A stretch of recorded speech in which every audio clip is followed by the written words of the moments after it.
Hi, Delio T2K here. A quick tip: how to track talkbox into Cubase. Let's talk about this. Um, it's the email that I just got, and I thought it'd be great for me to film this video to help people with this same question that he has.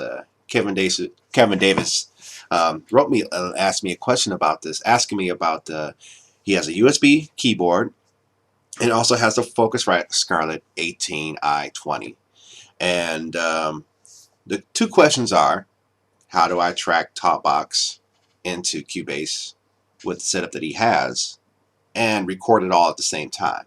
This is a good question. So, two things you got already. You have the USB keyboard, which is great, gets MIDI into the computer.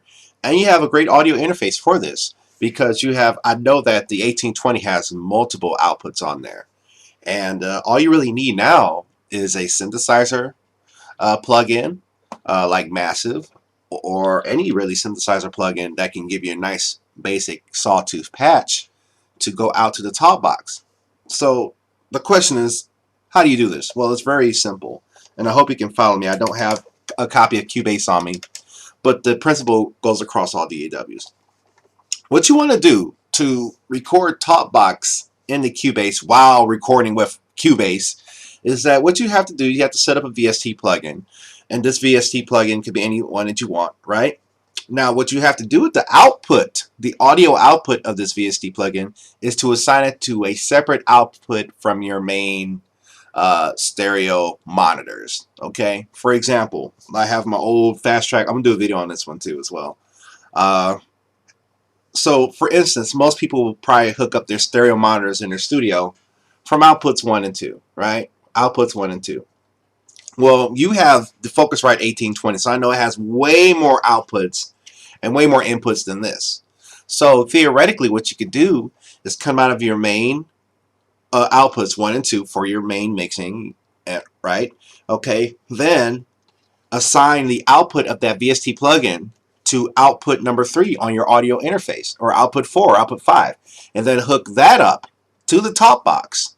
Okay, so now you have a separate synthesizer lead going from your top box, from your audio interface, than from your monitors. Okay, that's why we have multiple outs, so we can have flexibility to do this.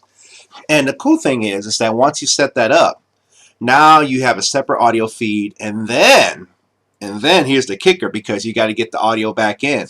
So obviously you would set input 1 as your audio input to record the vocals at the same time. So that's basically how you would use a VST to record top box vocals at the same time while using the DAW. So I'll try to break this down real quick. Okay, first you got your main output, and obviously you're probably going to have headphones wherever you're recording at, so that you can hear what you're doing without bleeding from the main monitors to your microphone. So once again, in review, and I hope this helps, and if this doesn't help, please feel free to ask more questions. We can do more videos about this, because this video is also about helping others. Even though I like it to be about music, I don't mind doing videos to talk about this. So what you must do, you must have a VST plugin in Cubase, right, assigned to a different output on the audio interface of your choice that is separate from your main stereo outputs. Hook up that separate output to your top box amplifier, okay? And obviously you would MIDI to that VST plugin. Okay, so now you got that going. Obviously you want to set up a microphone to record what you're doing with your top box. Use input 1 or 2, or however you have it in your DAW.